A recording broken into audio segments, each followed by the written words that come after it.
കോവിഡിൽ അഖിൽമാരാർ കുറേയധികം സംശയങ്ങൾ ഉന്നയിച്ചായിരുന്നു സോഷ്യൽ മീഡിയയിൽ. പിന്നെ ഷെവലിയാർ പട്ടം കൊടുക്കാൻ വേണ്ടിയുള്ള വലിയ എന്തോ സംഗതിയായിരുന്നല്ലോ ചെയ്തത്. സംശയങ്ങൾ ഉന്നയിക്കാൻ ഏതൊരുത്തനും പറ്റും, ഏത് സംഘിക്കും പറ്റും. സംഘികൾ എന്തോരം സംശയങ്ങൾ ഉന്നയിക്കാറുണ്ട്. ഇനി മറ്റൊരു ചങ്ങായിയെ ഞാൻ വെയിറ്റ് ചെയ്തിരിക്കുകയാണ് കേട്ടോ, രാഹുൽ ഈശ്വർ. അഖിൽമാരാർ പറഞ്ഞതിനെ സപ്പോർട്ട് ചെയ്തിട്ട് പുള്ളി വരാൻ സാധ്യതയുണ്ട്. ആൺ സുഹൃത്തുക്കളെ, നിങ്ങൾ പറ്റിക്കപ്പെടുകയായിരുന്നു, ഇക്കാലം അത്രയും നൊന്ത് പറ്റൂ എന്ന് പറഞ്ഞത് കള്ളം. വളരെയധികം എൻജോയ്മെൻ്റ് ഉള്ള ഒരു പരിപാടിയിൽ കൂടെയാണ് അമ്മമാർ മുന്നോട്ടേക്ക് പോയത്. നിങ്ങളെ പറ്റിക്കുകയായിരുന്നു എന്നൊക്കെ പറഞ്ഞിട്ട് പുള്ളി അങ്ങോട്ട് വരാനായിട്ടുള്ള സാധ്യതയുണ്ട്. ഇത്ര നിസാരമായിട്ട് സ്ത്രീകൾ വളരെ എൻജോയ് ചെയ്തിരുന്ന ഒരു പ്രോസസ്സിനെ ഞാൻ പറഞ്ഞതിനകത്ത് നിങ്ങൾ ആഘോഷിക്കുന്ന കാര്യം പോലും ഒരു കാലത്ത് സ്ത്രീകൾ എൻജോയ് ചെയ്തിരുന്ന കാര്യമാണ് പ്രസവം എന്ന് പറയുന്ന ഒരു വാക്കിനെയാണ് നിങ്ങൾ ഏറ്റവും കൂടുതൽ പരിഹസിക്കുന്നത്. ഞാൻ അവിടെ പറഞ്ഞത് ഒരു കാലത്ത് എന്ന് ഉപയോഗിച്ചുകൊണ്ടും തമാശ രൂപേണ നമ്മുടെ നാട്ടിൽ ആൾക്കാർ പറയാവുന്ന ഒരു കാര്യം എന്ന് കൂടി ഒരു ഇൻവെർട്ടഡ് കോമയിലാണ് ഞാനിത് പറഞ്ഞത്. ഒരു കാലത്ത് സ്ത്രീകൾ എൻജോയ് ചെയ്തിരുന്നു എന്ന് ഞാൻ പറഞ്ഞ ആ എൻജോയ് എന്ന വാക്ക് അതൊരു പക്ഷേ ഇംഗ്ലീഷ് ഭാഷയിലുള്ള എന്റെ പ്രാവീണ്യക്കുറവാകാം, അല്ലെങ്കിൽ ഞാൻ ഉദ്ദേശിച്ച തരത്തിലല്ല അത് പുറത്തേക്ക് വന്നത് എന്നുള്ളതുണ്ടാവാം. ഞാൻ കൃത്യമായി പറഞ്ഞത് അമ്മയാകാൻ കൊതിക്കുന്ന നിമിഷത്തിന്റെ ആനന്ദം എന്ന അർത്ഥത്തിലാണ്. അമ്മയാകാൻ കൊതിക്കുന്ന നിമിഷത്തിൻ്റെ ആനന്ദം എന്ന അർത്ഥത്തിലാണ് ഒരു കാലത്തെ. അതെന്താ ഇക്കാലത്ത് അമ്മയാകാൻ കൊതിക്കുന്ന നിമിഷത്തെക്കുറിച്ചിട്ട് ഓർക്കുന്ന സമയത്ത് ആളുകൾക്ക് വലിയ ആനന്ദമൊന്നുമില്ലേ?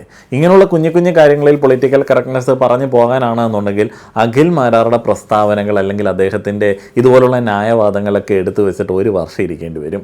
കാരണം അത്രയധികം വിഡ്ഢിത്തരങ്ങളാണ് പലപ്പോഴും പുള്ളിക്കാരൻ ഒരു പ്രതികരണത്തിലൂടെ നമ്മളിലേക്ക് കൊണ്ടുവന്ന് തള്ളുന്നത്. ജനപ്രതിനിധിയാകാൻ, MLA ആകാൻ വേണ്ടി ഇലക്ഷന് നിന്ന ഒരു ചങ്ങായിയാണ് ഇമാതിരി ഒരു അവസ്ഥയിൽ കൂടെ മുന്നോട്ടേക്ക് പോകുന്നത്. എന്തിനാണ് തന്നെ ആളുകൾ വിമർശിച്ചത് എന്നുള്ളതിനെക്കുറിച്ചിട്ട് പോലും പുള്ളിക്ക് പ്രത്യേകിച്ച് ഐഡിയ ഒന്നും കിട്ടിയിട്ടില്ല. പുള്ളി അങ്ങനെ എൻജോയ്മെൻറ്റിനെ കുറിച്ച് പറഞ്ഞതുകൊണ്ടാണോ ആളുകൾ വിമർശിച്ചത്? അല്ല എന്നുണ്ടെങ്കിൽ ഈ പ്രസവം വളരെ നിസ്സാരമായിട്ടൊക്കെ ഒരു കാലത്ത് ചെയ്തുകൊണ്ടിരുന്നതാണ്, ഇപ്പോൾ വളരെയധികം കോംപ്ലിക്കേറ്റഡ് ആണ് എന്ന് പറഞ്ഞപ്പോൾ ആശുപത്രി മാഫിയക്കാരാണോ തനിക്കെതിരെ വിമർശനം ഉന്നയിക്കുന്നത് എന്നൊക്കെ ആലോചിച്ച് തല പുകഞ്ഞിരിക്കുകയാണ്. ഇതൊക്കെ മിനിമം കോമൺ സെൻസിൽ ചിന്തിക്കേണ്ട ഒരു സംഗതിയാണ്. പുള്ളിയെപ്പോലുള്ള ആളുകൾക്ക് അങ്ങനെ ഒരു സംഭവമില്ല. ഒന്നെങ്കിൽ ആശാൻ്റെ നെഞ്ചത്ത്, അല്ലെങ്കിൽ കളരിക്ക് പുറത്ത്. ഇനി മറ്റൊരു ചങ്ങായിയെ ഞാൻ വെയിറ്റ് ചെയ്തിരിക്കുകയാണ് കേട്ടോ, രാഹുൽ ഈശ്വർ. അഖിൽമാരാർ പറഞ്ഞതിനെ സപ്പോർട്ട് ചെയ്തിട്ട് പുള്ളി വരാൻ സാധ്യതയുണ്ട്. ആൺ സുഹൃത്തുക്കളെ, നിങ്ങൾ പറ്റിക്കപ്പെടുകയായിരുന്നു, ഇക്കാലം അത്രയും നൊന്ത് പറ്റൂ എന്ന് പറഞ്ഞത് കള്ളം. വളരെയധികം എൻജോയ്മെൻ്റ് ഉള്ള ഒരു പരിപാടിയിൽ കൂടെയാണ് അമ്മമാർ മുന്നോട്ടേക്ക് പോയത്. നിങ്ങളെ പറ്റിക്കുകയായിരുന്നു എന്നൊക്കെ പറഞ്ഞിട്ട് പുള്ളി അങ്ങോട്ട് വരാനായിട്ടുള്ള സാധ്യതയുണ്ട്. പ്രസവവുമായി ബന്ധപ്പെട്ട എൻജോയ്മെൻറ്റ് അതല്ല ഇവിടുത്തെ പ്രധാനപ്പെട്ട ചർച്ചാ വിഷയം. ചില ആളുകൾക്ക് എൻജോയ്മെൻറ്റ് ഉണ്ടായിരിക്കാന്നേ. ചില ആളുകൾ പറഞ്ഞിട്ടുണ്ട് വളരെയധികം എൻജോയ്മെൻ്റ് ആണ് ഈ പ്രസവിക്കുന്ന സമയത്ത്. ഒത്തിരിയധികം കുട്ടികളെ പ്രസവിക്കുകയാണെന്നുണ്ടെങ്കിൽ എൻജോയ്മെൻറ്റ് ഇങ്ങനെ കൂടിക്കൊണ്ടിരിക്കും. എസ്പെഷ്യലി മതവുമായിട്ടൊക്കെ അടുത്ത് നിൽക്കുന്ന, മതത്തിന് വേണ്ടി വാദിക്കുന്ന സ്ത്രീകളൊക്കെയാണ് ഈ എൻജോയ്മെൻറ്റിനെ കുറിച്ച് കൂടുതൽ പറഞ്ഞിട്ടുള്ളത്. അതേപോലെ തന്നെ ചില ആളുകൾ വീട്ടിൽ പ്രസവിക്കുന്ന സമയത്ത് കൂടുതൽ എൻജോയ്മെൻറ്റ് കിട്ടും എന്നൊക്കെ വിദേശത്ത് പറഞ്ഞു കേട്ടിട്ടുണ്ട്. ചില ഇക്കമാരൊക്കെ അങ്ങനെയുള്ള എൻജോയ്മെൻറ്റിന് വേണ്ടി തൻ്റെ ഭാര്യയെ കുരുതി കൊടുത്തിട്ടുണ്ട്. അക്കൂസ് പഞ്ചർ ഇക്കമാരൊക്കെ അങ്ങനെയുള്ള പരിപാടികളുമായിട്ട് നടക്കുന്ന ആളുകളാണ്. ഇങ്ങനെ വല്ലാത്ത ജാതി എൻജോയ്മെൻറ്റും എൻ്റർടൈൻമെൻറ്റും ഒക്കെ ഉള്ള ഒരു പരിപാടിയാണ് പ്രസവം എന്ന് പറയുന്നത് ചില ആളുകൾക്ക്. അതുകൊണ്ടൊക്കെ തന്നെയാണ് സോഷ്യോളജിസ്റ്റുകൾ പണ്ട് ഇങ്ങനെ ഒരു സെൻറ്റൻസ് പറഞ്ഞത്, procreation is the recreation of poor. വേറെ എൻ്റർടൈൻമെൻ്റ് ഒന്നുമില്ലല്ലോ, അതുകൊണ്ട് സെക്സിൽ ഏർപ്പെടുക, കുട്ടികളെ ജനിപ്പിക്കുക. ശരിക്കും പറഞ്ഞാൽ ഒരു എലീറ്റിസ്റ്റ് ബുദ്ധിജീവി സമീപനമാണ് അങ്ങനെയുള്ള ഒരു സ്റ്റേറ്റ്മെൻറ്റിലൂടെ പുറത്തേക്ക് വരുന്നത് എന്നുള്ളത് പിന്നീട് എനിക്ക് തോന്നിയിട്ടുണ്ട്. അങ്ങനെയൊന്നുമല്ല. ഒരു കാലത്ത്, പഴയ ഒരു കാലത്തൊക്കെ എങ്ങനെയാണ്, ഒരു ടീം വർക്ക് ഉണ്ടെങ്കിൽ സർവൈവ് ചെയ്യാനായിട്ട് പറ്റത്തുള്ളൂ. അപ്പോൾ മാക്സിമം കുട്ടികൾ ഒരു വീട്ടിലുണ്ട് എന്നുണ്ടെങ്കിൽ കുറച്ചും കൂടെ ടീമായിട്ട് മുന്നോട്ടേക്ക് പോകാനായിട്ടുള്ള സാധ്യതയുണ്ട്. അതുകൊണ്ട് കുട്ടികളെ അവർ ജനിപ്പിച്ചിരുന്നു. അതേപോലെ തന്നെ ഈ മതപരമായിട്ടൊക്കെ നോക്കുന്ന സമയത്ത് കമ്മ്യൂണിറ്റിയുടെ വലിപ്പം കൂട്ടാൻ വേണ്ടി വെറുതെ കുട്ടികൾക്ക് ജന്മം കൊടുക്കാൻ വേണ്ടി പ്രൊമോട്ട് ചെയ്യുന്ന ആളുകളുണ്ട്. ഇപ്പോൾ അക്കൂസ് പഞ്ചറിക്കയൊക്കെ കഴിഞ്ഞ ദിവസം പിടിച്ച സമയത്തും പുള്ളിക്കാരൻ്റെയൊക്കെ ഒരു നിലപാട് അങ്ങനെയാണ്, മാക്സിമം എണ്ണം കൂട്ടുക. ഈ എണ്ണം കൂട്ടുന്ന സമയത്ത് ചിലതുങ്ങൾ മരിക്കും. എണ്ണം കൂട്ടാനായിട്ടുള്ള ശ്രമത്തിനിടയിൽ ചിലപ്പോൾ പ്രസവിക്കുന്ന ആളുകൾ മരിക്കും.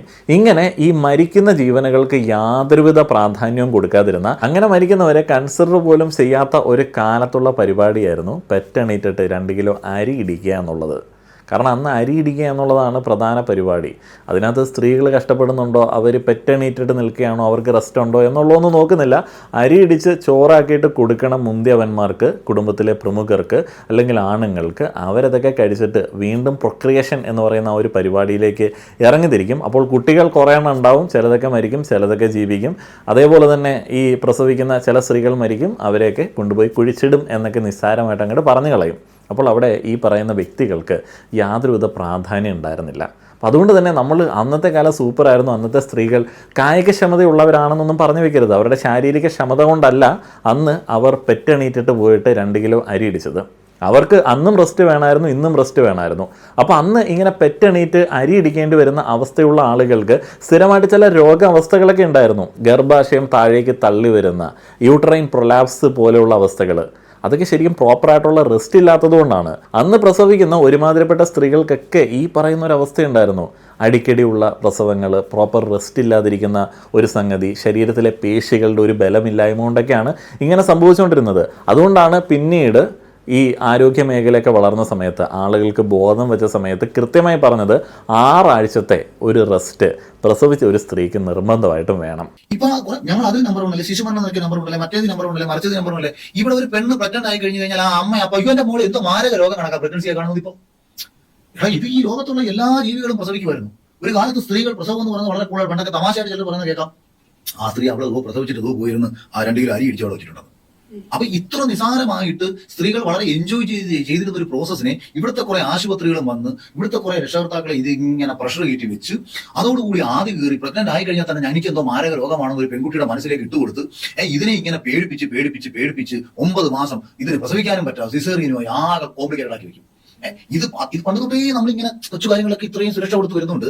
ഇവിടെ ശിശുമരണ നിരക്ക് നാച്ചുറലി കുറവായിരുന്നു. നമ്മൾ ശ്രദ്ധ കൊടുത്തത് കൊണ്ട് തന്നെയാണ് മാതൃ ശിശു മരണ നിരക്ക് ഇത്രയധികം കുറഞ്ഞത്. നമ്മുടെ മുഖ്യമന്ത്രി പറയുന്നത് പോലെ സിമ്പിളായിട്ട് അമേരിക്കയായിട്ട് റോഡുകൾ കമ്പയർ ചെയ്യുന്നത് പോലെയല്ല.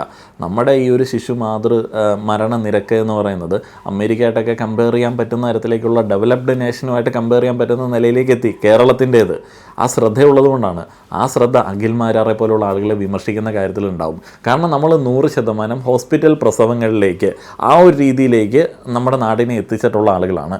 100% എന്ന് പറയുന്നത് നമ്മൾ ലക്ഷ്യം വയ്ക്കുന്നതാണ്.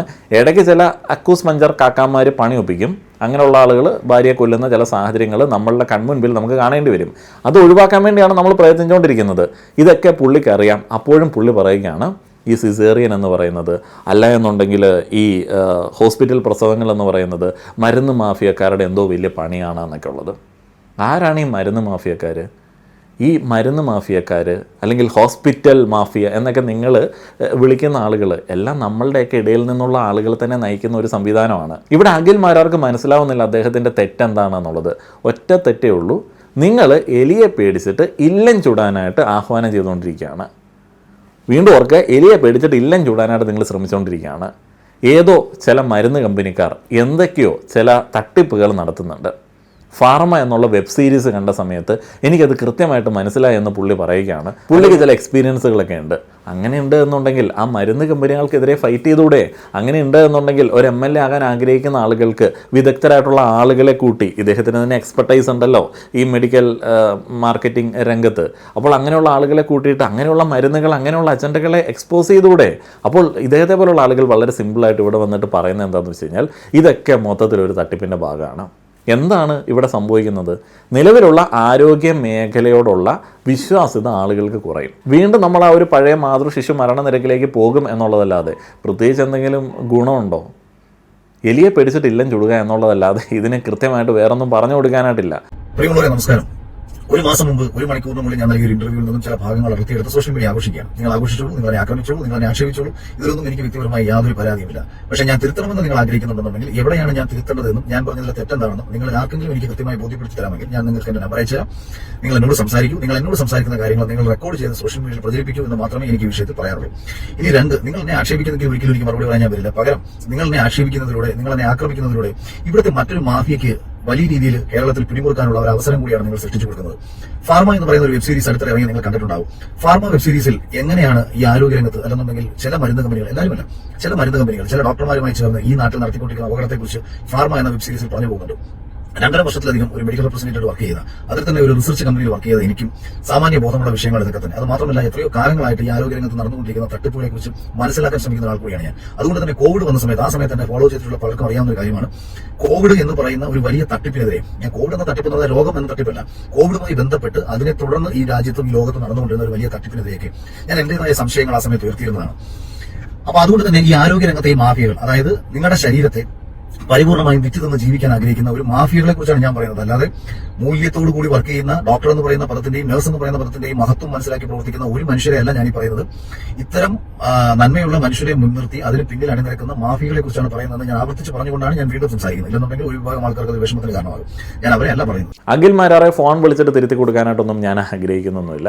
അതിൻ്റെ ഒന്നും ആവശ്യം നമുക്കില്ലാന്നേ. പുള്ളിയെപ്പോലുള്ള ആളുകൾ വേണമെന്നുണ്ടെങ്കിൽ, ജനപ്രതിനിധിയൊക്കെ ആവാൻ ആഗ്രഹിക്കുന്ന ആളുകളല്ലേ, വേണമെന്നുണ്ടെങ്കിൽ എഫേർട്ട് എടുത്തിട്ട് ഈ പറയുന്ന വിമർശനങ്ങളൊക്കെ കേട്ടിട്ട് അതിൽ നിന്ന് തിരിച്ചറിവ് നേടുക എന്നുള്ളതേ പറയാനുള്ളൂ. ഇദ്ദേഹത്തെ പോലുള്ള ആളുകൾ, പ്രാചീനവാദികൾ, സ്ഥിരമായിട്ട് നമ്മളുടെ മുൻപിലേക്ക് ഇട്ട് തരുന്നത് അഭ്യൂഹങ്ങൾ.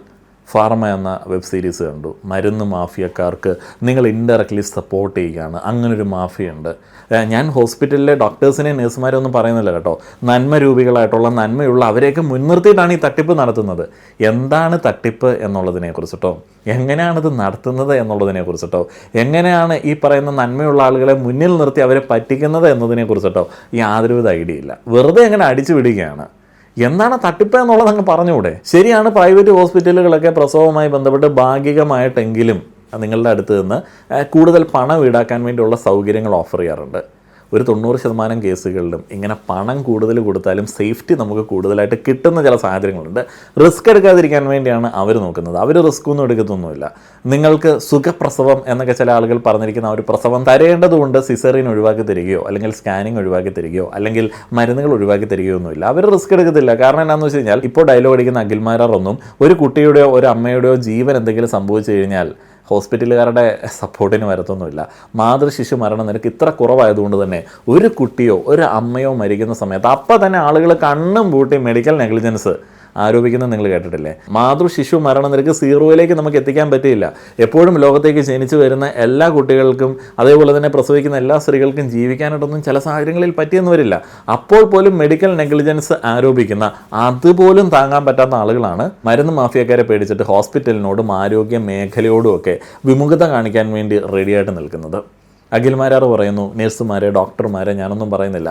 ശരിക്കും പറഞ്ഞാൽ ആ ഒരു ഫെറ്റേണിറ്റിയോട് തന്നെ കാണിക്കുന്ന ഒരു മോശം പരിപാടിയാണ് അഖിലിൻ്റെ ഒരു പരിപാടി.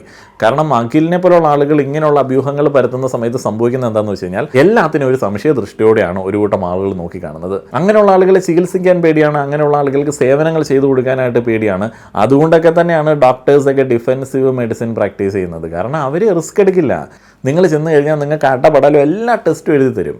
എല്ലാ ടെസ്റ്റും എഴുതി തന്ന് എല്ലാത്തിൻ്റെ റിസൾട്ടൊക്കെ നോക്കി വ്യക്തമായിട്ട് എല്ലാം മനസ്സിലാക്കിയതിന് ശേഷം മാത്രമേ നിങ്ങൾക്കൊരു ചികിത്സ അവർ നിർദ്ദേശിക്കത്തുള്ളൂ. കാരണം എന്താണെന്ന് വെച്ച് കഴിഞ്ഞാൽ, നാളെ എന്തെങ്കിലും ഒരു എറർ വന്നു കഴിഞ്ഞാൽ നിങ്ങളുടെ പൈസ ലാഭിക്കാൻ വേണ്ടിയാണ് ഞാനിങ്ങനെ ചെയ്തത് എന്നൊന്നും ഡോക്ടർ പറഞ്ഞു കഴിഞ്ഞാൽ ആരും അംഗീകരിക്കുന്നൊന്നുമില്ല. അപ്പോൾ മെഡിക്കൽ നെഗ്ലിജൻസ് എന്ന് പറയുന്ന കാര്യം അവോയ്ഡ് ചെയ്യാനായിട്ട് ഡോക്ടേഴ്സിന് ചെയ്യാൻ പറ്റുന്ന, ഹോസ്പിറ്റൽസിന് ചെയ്യാൻ പറ്റുന്ന ഏക മാർഗ്ഗം എന്ന് പറയുന്നത് എല്ലാ ടെസ്റ്റുകളും എല്ലാ പരിശോധനകളും കൃത്യമായിട്ട്, അത് എത്ര ചിലവുള്ളതാണെങ്കിലും കൃത്യമായിട്ട് നിങ്ങൾക്ക് നിർദ്ദേശിക്കുക എന്നുള്ളതാണ്. അതിൻ്റെയൊക്കെ റിസൾട്ട് വെച്ചിട്ട് അവർക്ക് അങ്ങനെ അനലൈസ് ചെയ്തിട്ട് ചെയ്താൽ പോരെ. സിസേറിയനുകൾ, അതുമായി ബന്ധപ്പെട്ട് വലിയ അപവാദങ്ങളൊക്കെ ഉണ്ടല്ലോ. ആശുപത്രികൾ ലാഭത്തിന് വേണ്ടി അത് കാര്യമായിട്ട് പ്രൊമോട്ട് ചെയ്യുന്നുണ്ട് എന്നൊക്കെ ഉള്ളതാണ് മാരാരെ പോലുള്ള ആളുകളുടെ വാദം. ഭാഗികമായിട്ട് ശരിയായിരിക്കാം എന്നൊക്കെ പറഞ്ഞു വെച്ചേക്കാം. എന്നാലും അത് പൂർണ്ണമായിട്ടും നമുക്ക് അംഗീകരിക്കാൻ പറ്റുന്ന ഒരു കാര്യമൊന്നുമല്ല. വൈകിയുള്ള വിവാഹം, മാറിയ നമ്മുടെ ഭക്ഷണ രീതികൾ, അതുമൂലം ഉണ്ടാകുന്ന പ്രമേഹം, BP, അങ്ങനെയുള്ള ചില സങ്കീർണതകളൊക്കെ ഇങ്ങനെ മനുഷ്യന്മാർക്ക് കൂടി വരികയാണ്. അതുകൊണ്ടൊക്കെ തന്നെ പല ആളുകൾക്കും സിസേറിയൻ കൂടിയേ തീരത്തുള്ളൂ. അത് ഹോസ്പിറ്റൽസ് അടിച്ചേൽപ്പിക്കുന്നു എന്നുള്ളതിനേക്കാളും കൂടുതലായിട്ട് നമ്മൾ മനസ്സിലാക്കേണ്ടത്, നമ്മൾ ഇന്നത്തെ കാലത്ത് ഇങ്ങനെ പ്രസവിക്കാൻ വേണ്ടിയും കല്യാണം കഴിക്കാൻ വേണ്ടിയും മാത്രം ജീവിക്കുന്ന ആളുകളല്ല. നമ്മൾ കുറച്ചും കൂടെയൊക്കെ നല്ലവരായിട്ട് മാറിയിട്ടുണ്ടെന്നേ. വെറുതെ പിള്ളേരെ ജനിപ്പിച്ച് പണ്ടത്തേതുപോലെ എങ്ങനെയെങ്കിലുമൊക്കെ എവിടെയെങ്കിലുമൊക്കെ തോട്ടിലോ ആറ്റിലോ കിടന്ന് വളർന്ന് ജീവിക്കുന്നവന്മാർ, അതിൽ രക്ഷപ്പെടുന്നവന്മാർ, സർവൈവ് ചെയ്യുന്നവന്മാർ മാത്രം നിലനിന്ന് പോകുന്ന ഒരു അവസ്ഥയൊന്നും നമ്മളിപ്പോൾ നോക്കിക്കാണുന്നില്ല. അതേപോലെ തന്നെ കുട്ടികൾ നമ്മളെ നോക്കണമെന്നുള്ളൊരു ചിന്തയിൽ നിന്നും നമ്മൾ മാറിയിട്ടുണ്ട്. അപ്പോൾ നമ്മളുടെ ഒരു പരിപാടി എന്നാന്ന് വെച്ച് കഴിഞ്ഞാൽ, അതുങ്ങൾക്ക് നല്ല രീതിയിൽ പ്രൊവൈഡ് ചെയ്യാൻ പറ്റുന്ന ഒരവസ്ഥയിലേക്ക് നമ്മളെത്തിയതിന് ശേഷം മാത്രമാണ് നമ്മളൊരു കുട്ടി എന്ന് പറയുന്ന ഒരു ആഗ്രഹത്തിലേക്ക്, അല്ലെങ്കിൽ കുട്ടി എന്ന് പറയുന്ന ഒരു ചോയ്സിലേക്ക് നമ്മൾ മാറുന്നത്. നമ്മളങ്ങനെ സ്റ്റേബിൾ ആവുന്ന ഒരവസ്ഥയൊക്കെ കാത്തിരുന്നിട്ട് കുട്ടികൾക്കൊക്കെ ജന്മം കൊടുക്കുന്ന സമയത്ത് പ്രായമൊക്കെ ഇത്തിരി കടന്നു പോകുന്നേ. 30 വയസ്സൊക്കെ കഴിഞ്ഞ് കഴിഞ്ഞാൽ, 30 വയസ്സൊക്കെ കഴിയും തോറും റിസ്ക് ഇങ്ങനെ കൂടിക്കൊണ്ടിരിക്കും. സ്ത്രീകൾക്ക് പ്രസവവുമായി ബന്ധപ്പെട്ട കോംപ്ലിക്കേഷനൊക്കെ 30 വയസ്സിന് ശേഷം കാര്യമായിട്ട് തന്നെ കണ്ടുവരാറുണ്ട്. അതുകൊണ്ട് തന്നെ പല ആളുകളും 25 വയസ്സിന് മുൻപേ തന്നെ വിവാഹം കഴിക്കാനായിട്ടൊക്കെ ശ്രദ്ധിക്കാറുണ്ട്. എന്നാൽ പല ആളുകൾക്കും, ഞാൻ പറഞ്ഞല്ലോ, വെറുതെ ഇങ്ങനെ കുട്ടികളെ ജനിപ്പിച്ചാൽ പോരാ, അവരെ നല്ല രീതിയിൽ നോക്കണമെന്നുള്ളൊരു ആഗ്രഹം ഉള്ളതുകൊണ്ട് പല ആളുകളും ഇങ്ങനെ ഇത്തിരി വൈകിപ്പിക്കാറുണ്ട്. അതൊക്കെ ക്വാളിറ്റി ഓഫ് ലൈഫ് കൂടുന്നത് കൊണ്ട് സംഭവിക്കുന്ന കാര്യങ്ങളാണ്. അതുകൊണ്ടാണ് പല ആളുകൾക്കും സിസേറിയനൊക്കെ വേണ്ടി വരുന്നത്. എന്തൊക്കെ ഹോസ്പിറ്റൽ മാഫിയ ഉണ്ടെന്ന് ആളുകൾ ആരോപിച്ചാലും, പ്രസവവുമായി ബന്ധപ്പെട്ട് സ്ട്രെസ്സൊക്കെ കൂടുന്നുണ്ട് എന്ന് പറഞ്ഞാലും, നമ്മൾ അമേരിക്കയോടൊക്കെ കമ്പയർ ചെയ്യാൻ പറ്റുന്ന ഇൻഫൻറ്റ് മോർട്ടാലിറ്റി റേറ്റിലേക്കൊക്കെ എത്തി നിൽക്കുന്ന ഒരു സംസ്ഥാനമാണ്. വെറും 6 മാത്രമാണ്. 6 എന്ന് പറയുമ്പോൾ 6 ജീവനുകളൊക്കെ ഉണ്ട്. ആ ഒരു 6ലേക്ക് നമുക്ക് എത്തിക്കാൻ പറ്റിയില്ലേ? അത്രയധികം കുട്ടികളെ നമുക്ക് രക്ഷിക്കാനായിട്ട് പറ്റിയില്ലേ? അപ്പോൾ വെറുതെ ഇങ്ങനെ അഭ്യൂഹങ്ങൾ പരത്തുകയാണ്. അതുകൊണ്ട് മാരാരെ പോലുള്ള ആളുകൾ ഈ പണ്ട് കാലത്തെ ദുരിത ദാരിദ്ര്യാവസ്ഥ അതിനെ ആവേശകരമായിട്ട് ചിത്രീകരിക്കുന്നത് നിർത്തുക. നിങ്ങൾക്ക് ചെയ്യാനായിട്ട് ഒരൊറ്റ കാര്യമുള്ളൂ. നിങ്ങൾക്ക് ഈ ആരോഗ്യ മേഖലയുമായി ബന്ധപ്പെട്ട് മരുന്ന് മാഫിയയുടെ എന്തെങ്കിലുമൊക്കെ ഒരു ഇടപെടലുണ്ട് എന്നുള്ളത് തെളിയിക്കാൻ പറ്റുകയാണെന്നുണ്ടെങ്കിൽ അത് തെളിയിക്കുക. ഇനിയിപ്പോൾ തെളിയിക്കുന്നില്ല എങ്കിൽ കൂടെ ഏതെങ്കിലും ഒരു ലീഡെങ്കിലും ഇട്ട് കൊടുക്കുക. അതുമായി ബന്ധപ്പെട്ട് എന്തെങ്കിലും പറയുക. ഇതൊന്നുമില്ല, ഇതൊക്കെ ചുമ്മാ ഊഹാപോഹങ്ങൾ മാത്രമാണ്. ആകെ നിങ്ങൾ ചെയ്യുന്ന ഒരു പരിപാടി എന്ന് പറയുന്നത് നിങ്ങൾ ആളുകളിൽ ഡിസ്ട്രസ്റ്റ് ഉണ്ടാക്കുക എന്നുള്ളതാണ്. ആരോഗ്യ മേഖലയെ വിശ്വസിക്കാതിരിക്കാൻ വേണ്ടി, മോഡേൺ മെഡിസിനെ വിശ്വസിക്കാതിരിക്കാൻ വേണ്ടിയുള്ള ഒരു ചിന്ത ആളുകളിലേക്ക് ഇട്ടുകൊടുക്കുകയാണ്. സൊല്യൂഷൻ എന്തെങ്കിലും ഉണ്ടോ? നിങ്ങൾ പ്രസവം എടുക്കുമോ? ഒന്നും നിങ്ങളെ കൊണ്ട് പറ്റത്തില്ലല്ലോ. നിങ്ങൾ ക്യാൻസർ വരുന്ന സമയത്ത് ചികിത്സിക്കുമോ? ഹോമിയോക്കാർ ചികിത്സിക്കുമോ? ആയുർവേദക്കാർ ചികിത്സിക്കുമോ? നിങ്ങൾ ചെയ്യാമെന്ന് പറയുമല്ലേ ഉള്ളൂ. നിങ്ങൾക്ക് ഡയഗ്നോസ് ചെയ്യാനായിട്ട് പോലും ഈ മോഡേൺ മെഡിസിൻ്റെ സാങ്കേതിക വിദ്യകളല്ലാതെ വേറെ എന്തെങ്കിലും വഴികളുണ്ടോ? ഒന്നുമില്ല. കുറേ എണ്ണം വെറുതെ ഇരുന്നിട്ട് എല്ലാത്തിലും ഇങ്ങനെ അഭ്യൂഹങ്ങൾ ഉണ്ടാക്കിക്കൊണ്ടിരിക്കുകയാണ്. കോവിഡിൽ അഖിൽമാരാർ കുറേയധികം സംശയങ്ങൾ ഉന്നയിച്ചായിരുന്നു സോഷ്യൽ മീഡിയയിൽ. പിന്നെ ഷെവലിയാർ പട്ടം കൊടുക്കാൻ വേണ്ടിയുള്ള വലിയ എന്തോ സംഗതിയായിരുന്നല്ലോ ചെയ്തത്. സംശയങ്ങൾ ഉന്നയിക്കാൻ ഏതൊരുത്തനും പറ്റും, ഏത് സംഖ്യയ്ക്കും പറ്റും. സംഖ്യകൾ എന്തോരം സംശയങ്ങൾ ഉന്നയിക്കാറുണ്ട്. മറ്റേ കരിമരുന്ന് ഉരുട്ടിക്കൂട്ടി പൂരത്തിന് പൊട്ടിക്കുന്ന ആ ഒരു പരിപാടി എപ്പോൾ വേണമെങ്കിലും തീ പിടിച്ച് പൊട്ടാനായിട്ടുള്ള സാധ്യത ഉള്ളൊരു സംഗതിയാണ്. അത് പൊട്ടിയ സമയത്ത് അങ്ങനെ പൊട്ടാൻ സാധ്യതയില്ല. അതിലെന്തോ വലിയ അട്ടിമറി നടന്നിട്ടുണ്ട് എന്ന് സംഖ്യകൾ ആരോപിക്കുന്നത് കണ്ടു. പിന്നെ തീയും കരിമരുന്നും ഈ ചൂട് കാലത്ത് പൊട്ടാനായിട്ട് ഏറെ സാധ്യതയുള്ളൊരു സംഗതിയാണ്. എന്നാൽ അത് കുറയ്ക്കുക, നീ വെടിക്കെട്ട് അങ്ങോട്ട് നിരോധിക്കുക, അത് നടക്കത്തില്ല. ആന ആളുകളെ ചവിട്ടിക്കൊന്നു കഴിഞ്ഞാൽ അവിടെയും അട്ടിമറി ആരോപിക്കും. എന്നാൽ ഈ പറയുന്ന ആനയും പിണ്ടോ ഒന്നും ഇല്ലാത്ത, റിസ്ക് ഇല്ലാത്ത എന്തെങ്കിലും ഭക്തി പരിപാടി ചെയ്തുകൂടെ എന്ന് ചോദിച്ചു കഴിഞ്ഞാൽ അത് പറ്റത്തില്ല. അഭ്യൂഹങ്ങൾ പരത്തുക എന്നുള്ളതാണ് ഇവരുടെ പൊതുവായിട്ടുള്ളൊരു പരിപാടി. അഖിൽമാരൊക്കെ വളരെ നേരത്തെ തന്നെ BJPയിലേക്ക് പോകേണ്ട ഒരാളായിരുന്നു. കാരണം അത്ര ഗംഭീരമായിട്ട് അഭ്യൂഹങ്ങൾ പരത്താനായിട്ട് പറ്റുന്നുണ്ട്. മരുന്ന് മാഫിയ, ഓർഗൻ ഡൊണേഷൻ മാഫിയ, എന്തൊക്കെ ഐറ്റംസാണ് സിനിമാക്കാരെ അടിച്ച് പരത്തി വിടുന്നത്. ഏതായാലും നിങ്ങളുടെ അഭിപ്രായങ്ങൾ പറയുക. നന്ദി.